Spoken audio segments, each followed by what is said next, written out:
So, ayan guys, magluluto tayo ng alamang. So, first time ako makaluto ng alamang. So, ayan, ibibidyo sa akin. Hindi naman ayaw. So, magluluto tayo ng alamang. The first time, magluluto tayo ng alamang. Try lang, try. Ayan. Umiiyak ako, sibuyas. Pinaiyak ako ng sibuyas. Tebet.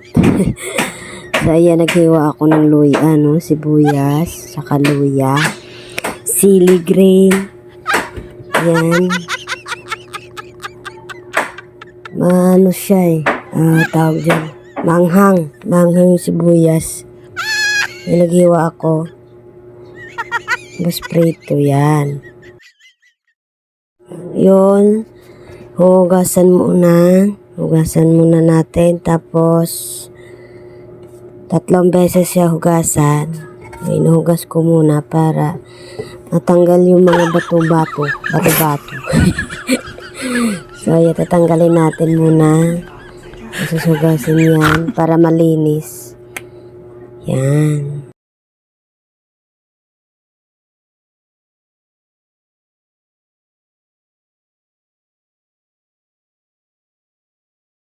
So, ilunod natin yung sibuyas, saka bawang, luya. Ayan ang tapos. So, ayan, nilagay ko ng kamatis, tapos sili green, sili red. Hindi ko pala lagyan sili red. So, yan, tapos natin, tuyo. Pagkatapos tuyo, kapag pula-pula na yan, so ayan, napula na siya. Tapos, pag napula na yan, pag medyo na, so, saka natin ilunod yung alamang. So, ayan, lunod ko na yung alamang. So, ayan, puti na alamang, puti. Hayaan mo siya hanggang matuyo. So, ayan, yan itsura niya. Itsura ng alamang. So, ayan. Hinayaan ko siya matuyo hanggang namumula siya. So, yan. Pero hindi na yun siya pula. Maputi yan, maputi. Puputla. Hindi siya pula. So, ayan yung tsura niya. Ukay-ukayin hanggang maluto. So, ilagyan ko man. So, asukal, suka. Try lang. Try natin magluto. So, ayan. Sunod na lang, konting baboy nilang yan. Ayan. Ukay-ukayin yan hanggang matuyo.